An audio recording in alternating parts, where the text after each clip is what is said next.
What the heck just happened?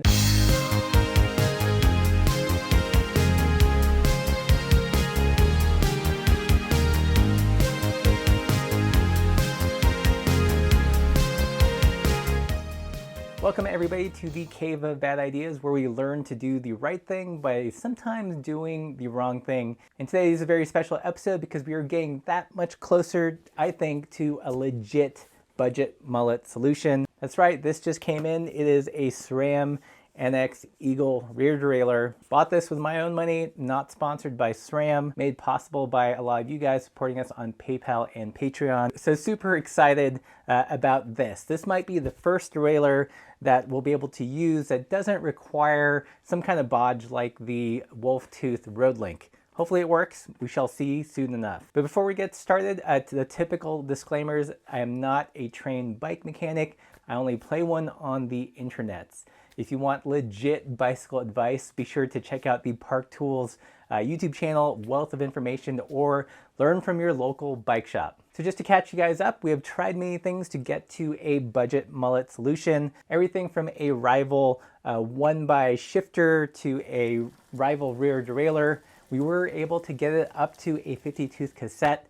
It required a wolf tooth, and it wasn't the best solution in my opinion. We've also tried an old 10-speed rear derailleur, which also technically worked. It did totally stress out the B-screw and the rear derailleur. It shifted, but would not recommend it. And in the last episode, we explored some alternative shifting solutions if you want to break away from SRAM and Shimano. Things like the microshift bar and shifter here, and even the Gevenalle drifter, for lack of better words. We were able to successfully shift up to a 50-tooth cassette using a microshift rear derailleur. I did have to employ the Wolf Tooth Road Link to get it up to that 50, but it shifts solidly. Doesn't look like it stresses the rear derailleur too much, and it's actually a solution I think I would recommend. So this is where we're at. My ideal solution would be some kind of rear derailleur combination that doesn't require the wolf tooth, just because it is an extra thing to break and muck around with. And that is where this guy steps in. This is the SRAM NX Eagle rear derailleur. It's designed to clear a 50-tooth cassette, albeit 12-speed and with an XD hub. So what I'm going to do now is just remove this rear derailleur and attach this guy. Okay, I think the first thing I'm going to do here is just get the cable out. I should note that there's one very important component that's been making all this stuff possible, and it's actually this guy. This is a barrel adjuster that attaches to the rear mountain bike derailleur. For some reason, I have no idea why, road derailleurs have a built-in barrel adjuster, but mountain bike derailleurs like this older 10-speed GX Win does not. So in order to dial in cable tension, you have to place inline adjustments somewhere. So either on the frame, the Craftsman board doesn't do that, so I have to get a barrel adjuster that just attaches to the rear derailleur. All right, so now I'm gonna break apart the chain for like the umpteenth time. And my favorite tool for that is, of course, the Wolf Link Master Plier. These poor Quick Link, I've probably installed them and removed them almost a dozen times by now. These should probably go in the trash. All right, let's pop off the chain. Now we can free the rear derailleur. I'm just gonna remove this whole Road Link mechanism here.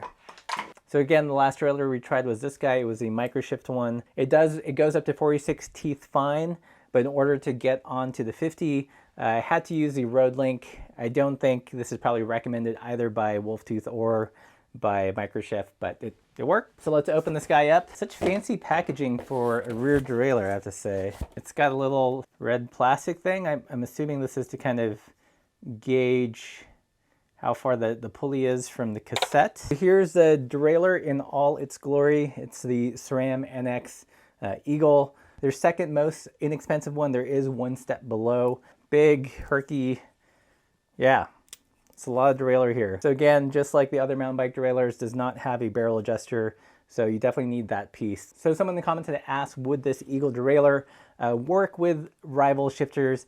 And to my knowledge, the answer is no. SRAM road shifters use a particular cable pull that they call exact actuation. The mountain bike derailleurs and mountain bike shifters use a different type of cable pull, which is called, wait for it, X actuation. You'd think they'd hire a copywriter that would make the distinction a little bit more obvious, but no. Exact actuation, X actuation. Can you guys be any more uncreative. Enough talking, let's get this thing on and see if it works. All right. Okay, so I've got the limit screws set. I'm gonna run the chain through. Let's use a new chain link. So the beauty of the wolf tooth chain pliers, you can use it to both remove and install these guys, which is really nice. All right, so that worked awesome. I know some of you are gonna be saying, why not just use pedal pressure? Yes, you could do that, but depending on your stand, it might be a little precarious. So it's nice to actually have an option to close the link without using pedal force. All right. Okay, so the chain is attached. Let's connect the derailleur, the barrel adjuster, and then we'll fine tune chain length if we have to. Up in the front, it is the Gevenalle shifter, big lazy loop, so it might not be super precise shifts. Again, we're just testing things, guys, chill out. And that is connected to the new NX Rear Derailleur we just got, and hopefully it will shift up to the 50 tooth on the Sunrace cassette. So the first thing I'm gonna test is just to see if it'll make it up there and if there has to be any B-screw adjustments, which looks like there definitely will have to be. I'm gonna put in a couple of turns on the B-screw here. So I think there's good clearance between the jockey wheel and the cassette. It's just a matter of, I think, cable tension and also the low limit screw. I was adjusting the wrong limit screw. Remember how I was wishing that they were marked? All right, so that got up there.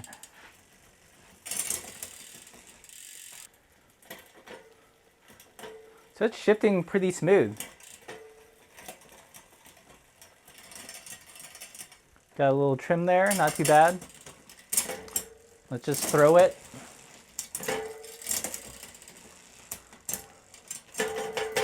Again, the highest gear. Moving over pretty smooth.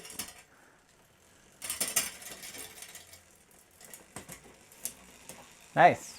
I think in this position, the derailleur isn't too stressed. I could potentially maybe take a link out. I'm sure someone will let me know in the comments. So it definitely takes a little bit of finesse to prevent the rub, but I don't think it's outside the realm of feasibility here. It's shifting pretty well with this Gevenalle shifter, even though the pod here is 10 speed. So a couple observations here. I'm actually surprised at how little force it takes with the Gevenalle shifter to shift the rear derailleur. Way less force than it took with the microshift derailleur. I think that the microshift was under more stress. So it does make sense that a derailleur that's meant to take up that capacity is going to function a little bit smoother under the same circumstances. So even though this is a 10-speed microshift pod on the Gevenalle, it's shifting the 12-speed derailleur up the 11-speed cassette just fine. That, folks, is why this is the cave of bad ideas, something your local mechanic probably wouldn't do, but something I'm willing to experiment with. So I'm feeling pretty good about that. I think what I'm going to try next is try it with the bar end shifter and see how that shifts. So let's do that. So confusing, there's so many things going on, like the brakes are still attached here. I'm sometimes shifting here when I should be shifting here. It's a hot mess, people. And once again, I'll do this little interesting new way of routing bar end shifters for me, which is under the handlebars like this. Again, using masking tape for ease of use. I don't recommend riding in this. I'm sure some OCD bike mechanic is losing their shit right now. And I was thinking that the Cave of Bad Ideas is actually a pretty good metaphor for my life in general and the YouTube channel, where I just try not to be afraid to experiment despite the grief that people will give me. No doubt, everyone's got an opinion. Okay, internet. It is recabled through the bar end shifter. Yep, I'm pretty stoked on that. Again, the bar end shifter does require some trimming, especially in the lower gears, it feels like, but gets up there no problem. So to my mind, this seems like a pretty viable solution. Really simple. You've got a $50 bar con here, maybe a $100 rear derailleur, but way more reasonable than the $700 electronic access shifter and the $400 electronic rival force whatever shifter. So just out of curiosity's sake, I wonder if the Barcon in index mode will communicate to the shifter, if it'll work. I don't think it will work, but we'll see. There's only one way to find out, right? There's a little end cap here that needs to be undone. And then a little outer ring that you switch over into your desired mode. And then kind of quasi-tighten the end cap again. Let's place your bets, see if this works. Okay, that was one shift, nothing happened. 2 shifts, it went up. Let's see if I tighten the cable so I can get at least 1 shift. Oh.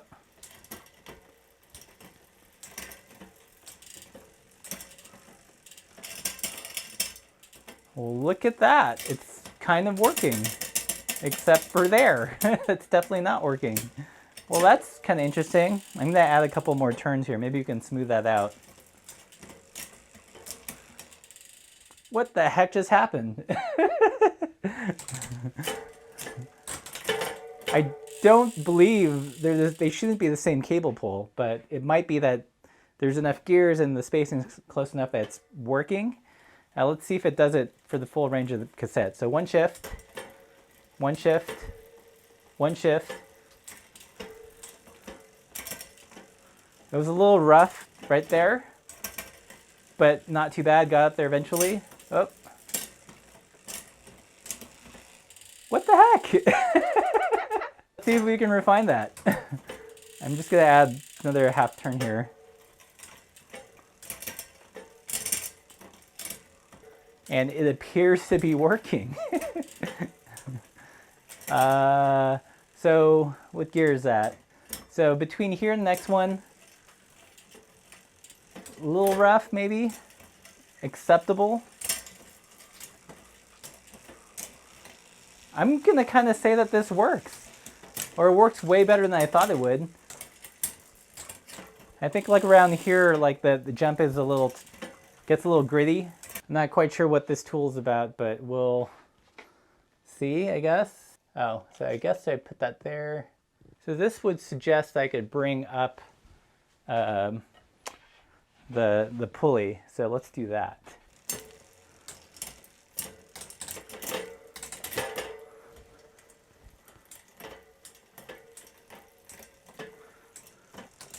So it does seem to hang up a little bit here. Not too bad though. It gets into gear.